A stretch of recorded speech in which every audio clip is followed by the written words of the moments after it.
Terrore all'ufficio postale di Frescada di Preganziol. Poco prima delle 9 di stamane 2 banditi armati di pistola e coltello hanno fatto irruzione nei locali. Panico tra i clienti. Violenta aggressione nella notte a Treviso all'esterno del grattacielo di via Pisa. Un 46enne è stato preso a calci e pugni ed è ricoverato in prognosi riservata all'ospedale Cafoncello. Uccisa e gettata in una scarpata come un sacco di rifiuti, il giallo sulla morte di Sofia Melnik si arricchisce di inquietanti dettagli. Domani l'autopsia potrebbe chiarire molti aspetti oscuri. Clamorosa protesta di un disabile che dalla vigilia di Natale staziona con la sua auto e striscioni di protesta sotto l'ex storica sede di Veneto Banca a Montebelluna. Rivoglio i miei risparmi. Due gravi episodi di intossicazione da monossido a Cima d'Olmo Campo San Piero, 2 intere famiglie, in tutto 10 persone sono finite all'ospedale, intossicati anche 3 bimbi piccoli. Storia a lieto fine nella notte di Natale, un trapianto salva la vita ad un ragazzino di 12 anni affetto da una malattia rara, l'intervento eseguito a Padova. Forti nevicate in montagna sulle prealpi venete con temperature rigide, allerta meteo sul Veneto fino a domani pomeriggio, marcato il rischio di valanghe.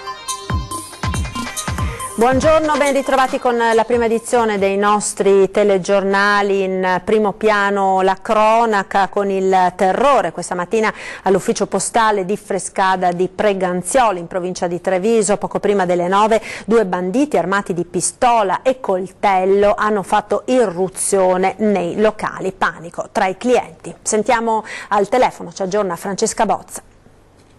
Buongiorno a te, buongiorno ai telespettatori. Come avete detto da studio, l'ufficio postale di Frescada ha preso di mira dai rapinatori questa mattina pochi minuti prima delle 9. Erano circa le 8:50, infatti, quando 2 uomini di colore con il volto travisato sono entrati nell'ufficio postale. Uno teneva in mano un coltello, l'altro stringeva una pistola, presumibilmente giocattolo. Sotto la minaccia delle armi si sono fatti consegnare dai dipendenti i pochi soldi che in quel momento erano presenti in cassa, tenendo conto dei giorni di chiusura per le festività natalizie. Un bottino dunque esiguo con il quale i 2 sono poi fuggiti probabilmente a piedi. In quel momento nell'ufficio postale c'erano 5 clienti, per loro sono stati attimi di puro terrore in balia dei 2 malviventi.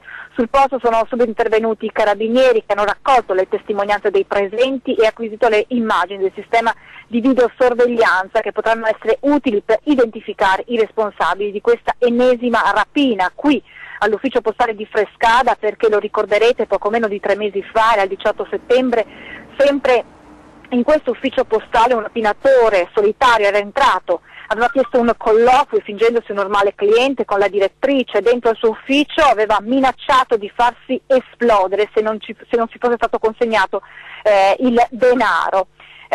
Questa mattina tante le persone, continuo il via vai di clienti, chi per pagare bollette, chi per ritirare i soldi, e da parte di tutti un unico commento: è una situazione, dicono, davvero preoccupante. Da Frescada al momento è tutto, se non ci sono domande la linea può tornare allo studio. Ed ancora cronaca, violenta aggressione nella notte a Treviso sotto il grattacielo di via Pisa. Un uomo di 46 anni è in fin di vita all'ospedale Cafoncello di Treviso dopo essere stato aggredito con incredibile violenza da un'altra persona. Una vicenda dai contorni ancora poco chiari sulla quale stanno cercando di fare chiarezza gli agenti della polizia di Treviso. L'aggressione si è verificata poco dopo le 2 della scorsa notte, quando è arrivata al 118 una richiesta di soccorso per un uomo a terra in gravi condizioni. I sanitari hanno accertato che era stato vittima di percosse, calci, pugni, un vero e proprio pestaggio che ha ridotto il 46enne in fin di vita. Ora l'uomo è in rianimazione, i sanitari si sono riservati la prognosi. Pare che all'origine dell'aggressione vi sia un litigio per ragioni di gelosia. Naturalmente maggiori dettagli nel corso del TG di Treviso questa sera a partire dalle 19:30. E restiamo nella Marca con il giallo di Sofia, la bella ucraina 43enne trovata alla vigilia di Natale in una scarpata del terzo tornante della statale Cadorna che collega il centro di Romano Dezzelino a Cima Grappa. Domani verrà eseguita l'autopsia sul corpo della donna. Sentiamo. Domani sarà effettuata con tutta probabilità l'autopsia sul corpo di Sofia, la 43enne scomparsa da casa il 17 novembre. È terminato nel peggiore dei modi, il giallo che da oltre un mese aveva lasciato tutti con il fiato sospeso. Da giorni e giorni numerosi uomini avevano setacciato tutte le zone alla ricerca di Sofia, nulla fino alla vigilia di Natale. Il corpo della donna in avanzato stato di decomposizione è stato recuperato in fondo ad una scarpata tra Romano de Zelino e Cima Grappa, vestito in posizione fetale. A trovarla alcuni cacciatori, sul posto sono intervenuti i carabinieri. Le operazioni di recupero sono durate circa 3 ore ed ora si aprono nuovi scenari e 1000 domande. Come è stata uccisa la 43enne? Per questo si dovrà attendere l'esito dell'esame autoptico che sarà eseguito dall'anatomopatologo Alberto Furlanetto. Ricominciano da qui quindi le indagini. Gli investigatori propendono per un omicidio commesso altrove, con il cadavere trasportato in auto alle pendici del Grappa, lanciato dalla piazzola del terzo tornante nel burrone in un punto difficilmente accessibile a piedi. Fra le ipotesi quella che la donna possa essere stata uccisa nella sua casa a Cornuda e poi trasportata dove è stata ritrovata. Rimane aperta l'ipotesi che possa essere stato il compagno Daniel Pascal Albanese che si è tolto la vita 10 giorni dopo la scomparsa di Sofia, lasciando un biglietto con poche parole: ovunque tu sia ti amerò sempre. Il movente, la gelosia ed i soldi. La vita della donna era divisa tra 3 uomini, ma gli scenari portano anche ad altre piste: 2 persone che avrebbe dovuto incontrare Sofia proprio il giorno in cui è sparita. Le prossime ore potrebbero essere decisive per capire cosa è accaduto e chi ha ucciso la 43enne ucraina.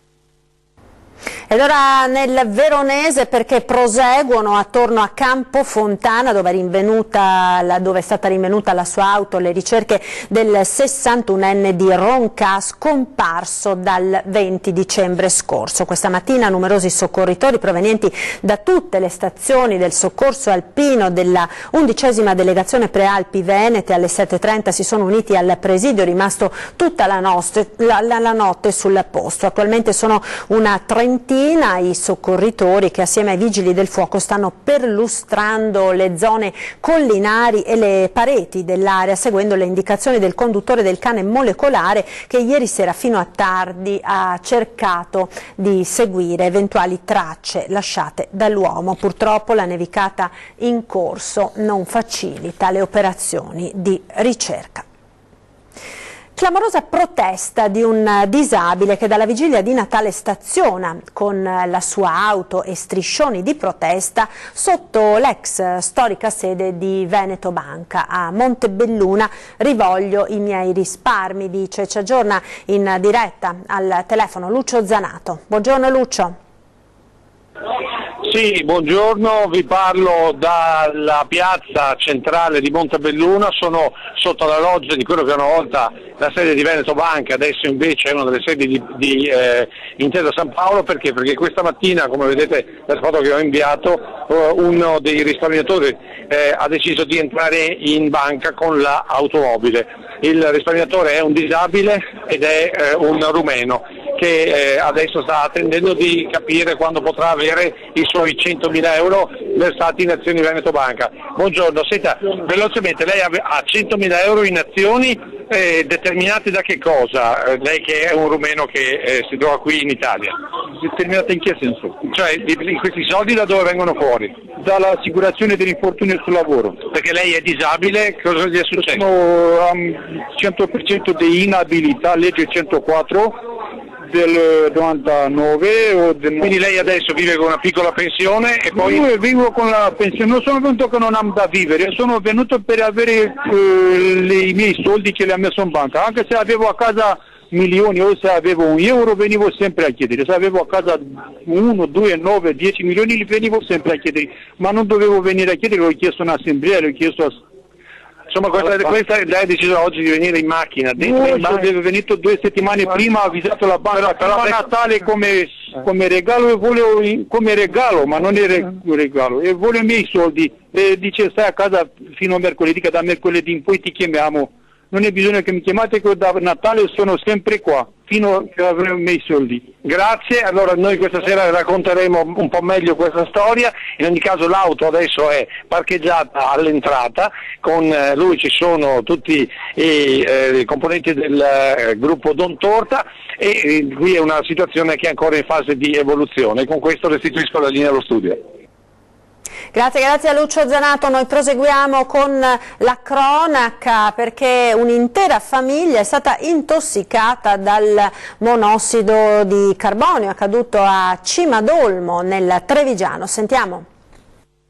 6 persone, un'intera famiglia di nazionalità straniera, sono state soccorse all'alba di oggi nella loro abitazione a Cimadolmo per intossicazione da monossido di carbonio. L'allarme è stato lanciato pochi minuti dopo le 5, quando uno dei componenti, la famiglia, è riuscito a trovare le forze per prendere il telefono. Subito sul posto sono giunti i sanitari del 118, oltre ai vigili del fuoco e una pattuglia dei carabinieri. Le 6 persone del nucleo familiare, tra i quali anche una bimba di 3 anni, sono stati portati all'ospedale Cafoncello di Treviso. Per la piccola forse sarà necessario il trattamento presso la camera iperbarica di Marghera. In corso di accertamento le cause dell'intossicazione. E un'altra famiglia sempre intossicata dal monossido di carbonio è finita all'ospedale, questa volta è accaduto a Campo San Piero nel Padovano. Un'intera famiglia di Loreggia è stata ricoverata in ospedale a Campo San Piero per intossicazione da monossido di carbonio e sottoposta al trattamento in camera iperbarica. La famiglia di origine senegalese è composta da una giovane coppia di 29 e 27 anni e 2 figlie di 4 anni e 11 mesi. La causa dell'intossicazione è stata individuata in un piccolo braciere acceso in camera da letto. L'allarme è stato lanciato al 118 dal padre quando ha notato che la figlia maggiore appariva stordita e faticava a svegliarsi. Ed ancora cronaca perché numerosi incidenti si sono verificati nelle ultime ore sulle strade del Veneto, in particolare nell'Alta Padovana. Il più grave è accaduto tra Piazzola e Camisano. Raffica di incidenti stradali nell'Alta Padovana nei giorni di Natale. Il più grave è avvenuto lungo la provinciale che collega Piazzola sul Brenta con Camisano Vicentino. 2 auto si sono scontrate frontalmente alla vigilia di Natale. Ad avere la peggio l'occupante di un'utilitaria che è rimasta incastrata nell'abitacolo. Illeso il conducente della seconda auto di grossa cilindrata. La donna è stata estratta dalle lamiere dai vigili del fuoco di Cittadella che hanno lavorato a lungo. Trasportata in elicottero a Padova e ricoverata in condizioni molto gravi. Rilievi affidati alla Polstrada. Altri incidenti sono avvenuti sulla statale 308 a Borgoricco, dove un giovane di Campo San Piero è uscito di strada con la sua auto sfondando il guardrail e riportando solo lievi ferite. A Villa del Conte altra uscita di strada autonoma per un uomo a bordo della sua auto, mentre a Trebaseleghe una Mercedes ha investito una donna in bicicletta che stava attraversando la strada. Trasportata in ospedale, si sono riaccese le proteste dei residenti che lamentano una segnaletica insufficiente. A Cittadella infine un uomo ha sterzato bruscamente ed è finito in un fosso con la sua auto che si è rovesciata. È rimasto illeso. Sul posto i vigili del fuoco per recuperare il mezzo. Ed un altro incidente si è verificato ieri sera in Viale Venezia a Mirano in uno scontro frontale tra 2 auto. 2 persone sono rimaste ferite. Si tratta di una 63enne rimasta incastrata tra le lamiere all'interno della sua macchina e un'altra donna alla guida della seconda vettura. Le 2 donne sono state prese in cura dal personale del 118 e trasportate all'ospedale. Sul posto i vigili del fuoco che hanno lavorato per oltre un'ora per riuscire ad estrarre una delle donne dalla vettura e poi le forze dell'ordine per ricostruire l'esatta dinamica dell'incidente. Restiamo nel veneziano perché sono in corso indagini sull'auto della polizia locale data alle fiamme la notte di Natale a Favaro Veneto. Sì, buongiorno da Favaro, qui indagini ancora in corso da parte della Polizia Locale di Venezia dopo l'incendio a una delle auto del corpo della stessa municipale proprio nel giorno di Natale, sempre qui a Favaro Veneto e che, lo ricordiamo, auto si trovava parcheggiata diciamo al sicuro visto che era in sosta proprio negli stalli della municipale di Favaro Veneto, proprio a 2 passi dal centro commerciale del posto. L'auto, una Renault Clio, è naturalmente ancora sotto sequestro da parte dell'autorità giudiziaria. La matrice si ipotizza quasi certamente di origine dolosa, con il comandante del corpo, Marco Agostini, che propende infatti per questa ipotesi. C'è da aggiungere una novità, che prima del rogo alla stessa auto erano stati danneggiati gli specchietti. Non si esclude a questo punto per mano dello stesso anonimo piromane che poi per motivi ancora ignoti ha deciso di dare fuoco all'auto. Per il momento è tutto, da Favaro Veneto vi restituisco la linea.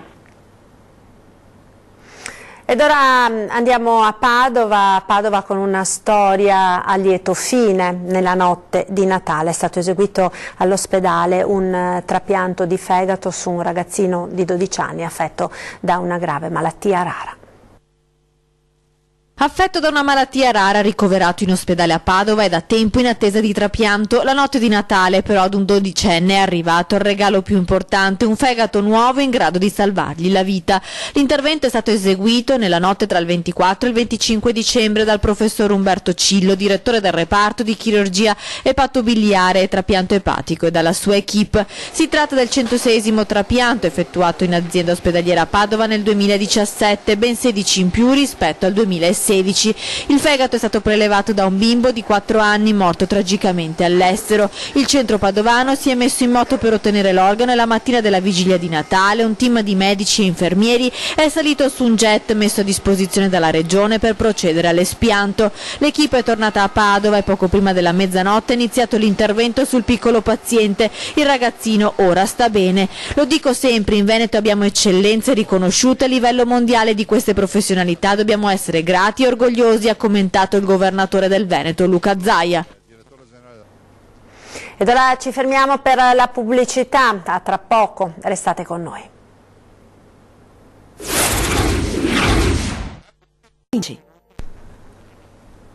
del Veneto, rieccoci in diretta, parliamo ora di inquinamento perché in questi giorni di festa lo smog è salito in Veneto a valori altissimi. Sentiamo.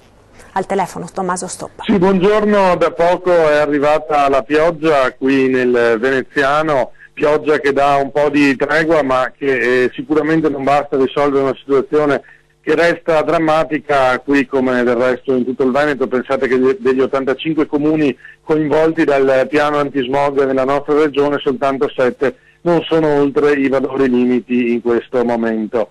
Quindi a Venezia sono scattate nella giornata di ieri le restrizioni appunto previste dopo 5 giorni di sforamenti consecutivi dovrebbero rientrare proprio in queste ore, come vi dicevamo, grazie alla pioggia. E quindi fino al cessato allarme che dovrebbe arrivare, tutti i veicoli a benzina più inquinanti non potranno circolare, parliamo degli Euro 0 e degli Euro 1 e anche i diesel 0, 1, 2, 3 e 4. La stessa cosa per i motocicli Euro 0 a 2 tempi, quindi un blocco assoluto per questo tipo di veicoli. La situazione rimane critica in tutta la regione dopo un certo numero di anni in cui erano in continuo calo gli sforamenti dei livelli di PM10. Gli esperti dicono che questo è dovuto alla siccità e il dato di fatto rimane che in questo 2017 c'è stata una assoluta inversione di rotta dopo anni di costanti diminuzioni. Non è soltanto a Venezia, come dicevamo, che si registrano dei problemi. Pensate che a Padova, rispetto ai 68 sforamenti dell'anno scorso, che già non erano pochi, quest'anno ce ne sono stati ben 95. È un fenomeno su cui per forza bisognerà riflettere e intervenire. Per il momento da qui è tutto. E proprio in riferimento alla situazione meteorologica attesa sul territorio regionale, che prevede nelle prossime ore precipitazioni, specie sulle zone montane e pedemontane, con quota neve a 900 metri sulle Dolomiti, in discesa a 600 e a 900-1100 sulle Prealpi, con accumuli consistenti sopra i 1000 metri sulle Dolomiti, la Protezione Civile del Veneto ha dichiarato lo stato di attenzione per nevicate fino alle ore 14 di domani. Il centro della Protezione Civile segnala che il clima particolarmente rigido anche dopo l'evento nevoso favorirà la formazione e la persistenza di ghiaccio, raccomandando agli enti gestori delle infrastrutture stradali e ferroviarie di assumere ogni iniziativa atta a garantire la funzionalità e la sicurezza della viabilità.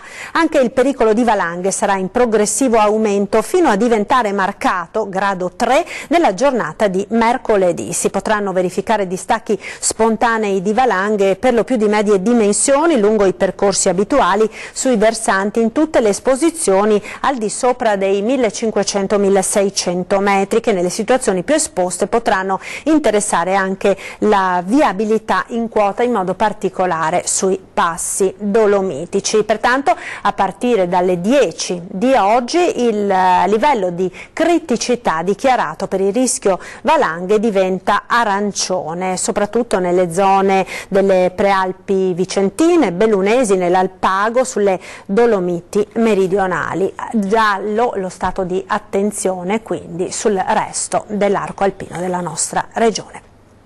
Ed ora parliamo di presepi, perché è tornata puntuale la nostra rubrica dedicata alla rappresentazione delle vostre natività. Anche quest'anno quindi potete inviare le immagini agli indirizzi che vedete in sovraimpressione, redazione @antenna3.it per la mail, 351 1755 340 per le immagini inviate via WhatsApp e 0422 0230 898 per la segnalazione di presepi lasciata alla nostra segreteria telefonica. Naturalmente, se usate lo smartphone per inviare le immagini, utilizzatele con le riprese effettuate in orizzontale, e naturalmente non mancate di specificare nella vostra mail o nel messaggio nome e località da dove ci inviate le immagini.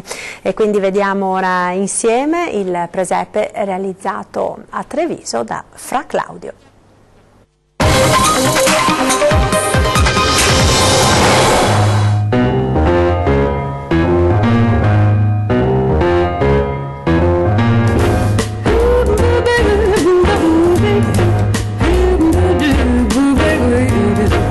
Questo presepe è uno dei tanti esempi di aggregazione tra la comunità e il gruppo genitori, nella fattispecie, volti a far sentire parte integrante della comunità i bambini della scuola Fra Claudio.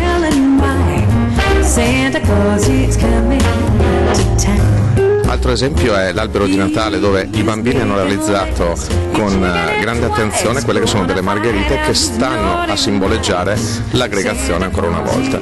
Quindi quello che cerchiamo di fare ogni volta è far comprendere ai bambini quello che è il significato della natività e di tutto quello che ci sta attorno.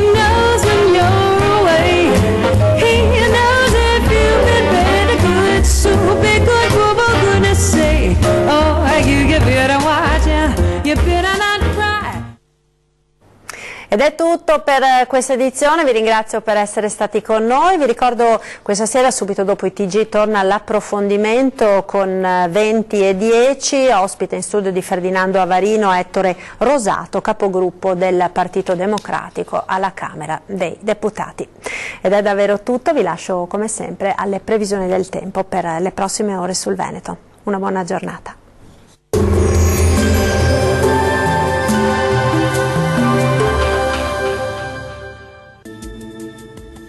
Ben ritrovati al meteo di Antenna 3. Una perturbazione atlantica investe le nostre regioni, portando maltempo un po' ovunque e anche nevicate sui settori alpini. Vediamo il dettaglio del 27 dicembre. Sul Veneto il tempo sarà spiccatamente instabile, con piogge diffuse un po' su tutti i settori della nostra regione, come ci mostra la grafica, e localmente potranno risultare anche intensi. Le temperature massime saranno comprese tra 5 e 10 gradi, valori minimi tra 3 e 8 gradi circa. Che tempo farà invece sul Friuli Venezia Giulia? Anche qui piogge diffuse su tutti i settori della nostra regione, anche con locali temporali che potranno risultare intensi, specie a partire dal pomeriggio e dalla serata. Le temperature massime saranno comprese tra 8 e 11 gradi, valori minimi compresi invece tra 5 e 9 gradi circa. Concludiamo infine con uno sguardo alla situazione meteorologica del Trentino Alto Adige. Anche sulla nostra regione sarà molto instabile, con precipitazioni localmente nevose a 500-600 metri. Sui settori alpini di confine andrà meglio, con tempo più asciutto e per lo più soleggiato. Temperature massime sui 2-3 gradi, minime tra -1 e +1 grado. Il mare sarà generalmente mosso, i venti moderati da sud-est sulle zone costiere e forti al largo. Dal meteo di Antenna 3 per ora è tutto, arrivederci.